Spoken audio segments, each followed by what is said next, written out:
Hi, I'm Scott Campbell with GTIA, and we are here on location at IT Nation Connect Global in Orlando. I am welcomed here by Carolyn April from GTIA. Carolyn, always great to see you, and Abraham Garver for Focus Investment Banking. And you guys had a really great panel before on M&A activity and what ITSP is, so I wanted to ask you a few questions about that, because I think that's a big topic pretty much every year, right? But I think especially as the ITSP, maybe the original ITSP audience ages, they're going to be looking to get into some M&A. And obviously there's private equity and all kinds of things going on too, right?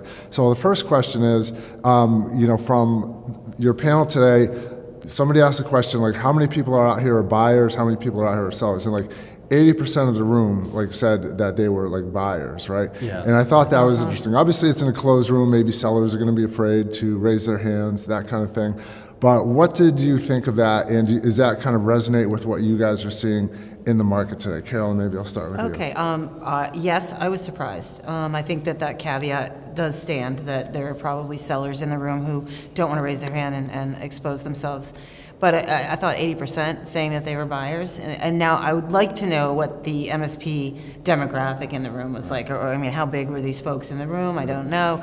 If they were bigger people, that would make a lot of sense for me. I don't know how many real small MSPs are buying up other small MSPs. I think to some extent that happens. But it was a bit surprising for me. But our research shows, and it isn't just this year's State of the Channel, but the State of the Channel research I've done for the last few years show that M&A activity on both sides of the fence is very active.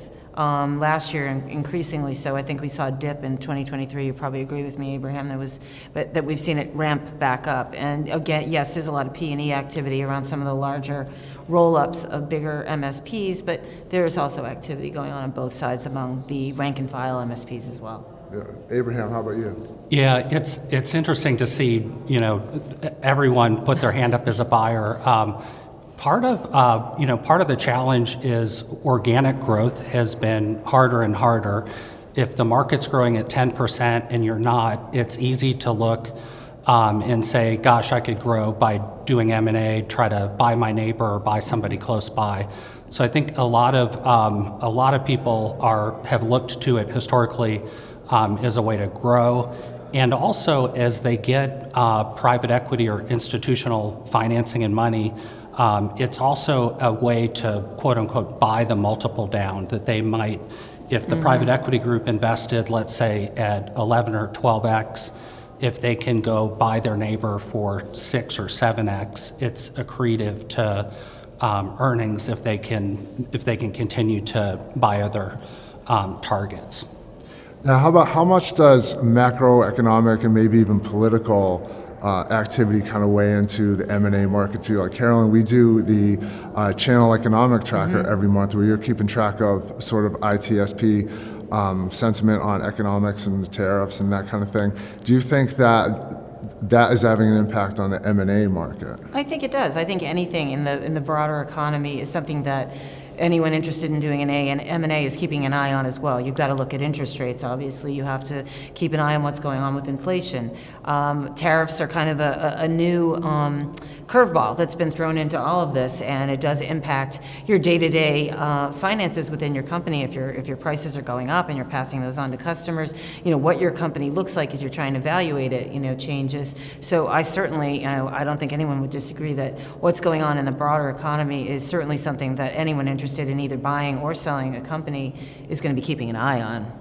And Abraham, same thing to you. How does that impact, the decisions you guys are making? I think the key variable is interest rates, and interest rates, when they go up, it really slows. It makes it more expensive for a private equity-backed MSP to buy another MSP versus when they go down. It's less expensive and kind of valuations go up. So I think I think we're most sensitive to that kind of math equation. Great. And one last question for each of you. What advice would you have for someone, whether they're looking to buy or sell or just even think about in the market around M&A, so they don't get burned? Right. Go ahead. Go ahead. Sure. So I think it's super important if you're a buyer of an MSP. I like to say I'm an M&A advisor. I don't like M&A. And the reason is M&A can be very valuable if you're buying something that's going to help your organic growth engine. So I would tend to steer people away from M&A unless it's going to help them grow organically more. I would agree with that. I think that came out in our panel today, that don't jump on the M&A bandwagon just because you think it's something that is the thing to do today.